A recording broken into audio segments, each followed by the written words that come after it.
I'm always looking at new ways to improve your jump performance, and in this video I'm going to take a look at assisted plyometrics. Well, they can utilise bungee cord, perhaps around a high pull-up bar where the athlete jumps up and down, or they can utilise more sophisticated devices.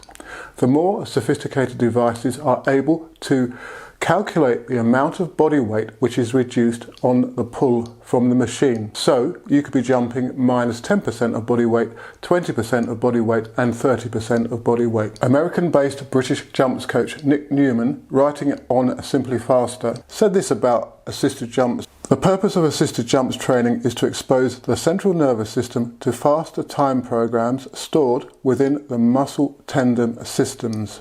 And he added, assisted plyometric conditions make it possible to achieve such shortened muscular firing rates, ground contact times and time programs within the central nervous system. There's not a lot of research out there, as it turns out, on assisted plyometrics. That which does exist does indicate that it can be beneficial. I will give you some brief comments on what the research indicated. Some, for example, indicated that assisted plyometrics plus resisted plyometrics and, shall we say, normal plyometrics are just as beneficial as each other. However, assisted plyometrics can increase speed potential greater than on flat plyometrics, but the same research indicated that resisted plyometrics also improves sprint speed. The next piece of research is perhaps the most important, as it compared machine, more systematic ways of providing assistance when doing plyometrics with simple band usage, so a more laboratory setting versus a more field setting. And the researchers discovered that both methods improved vertical jump performance. However, obviously there was greater control with the laboratory method, more complicated machinery, pulley equipment. If I remember correctly, it was indicated that 10% reductions in body weight and 20% reductions in body weight produced the best results.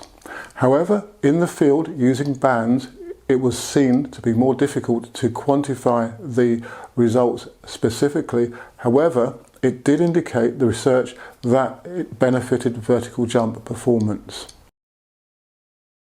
Now, I don't have access to sophisticated equipment, so we're simply using bungees as you're seeing on screen now, and we're experimenting with the position in which we hold the bungees and also the strength of the bungee.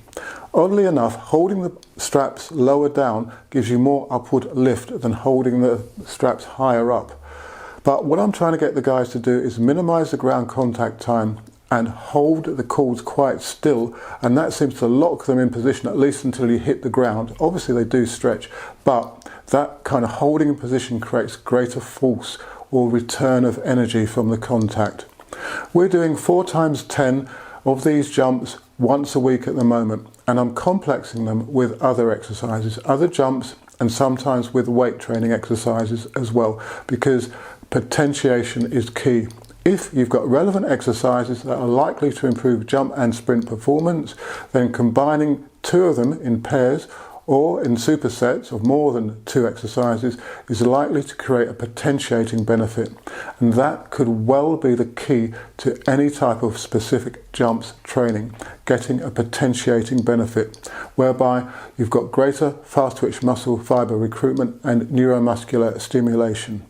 What I'm trying to do with assisted plyometrics, and indeed my other specific jump means of developing power, i.e.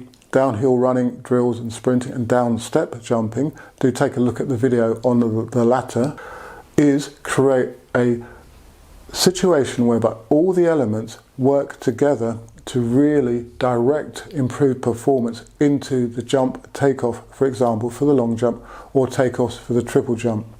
I'm trying to increase eccentric power by the downhill work, and I'm then trying to increase the rate of force development in a shorter space of time by the assisted plyometrics.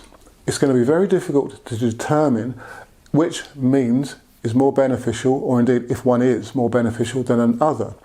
I guess the real outcome determinant will be if the guys jump further. And I'm going to try some basic experiments in terms of measuring vertical velocity and jump height over the next month or two to see if I can see or quantify more specifically the benefits to, in this case, the long jump takeoff. So do look out for videos on that.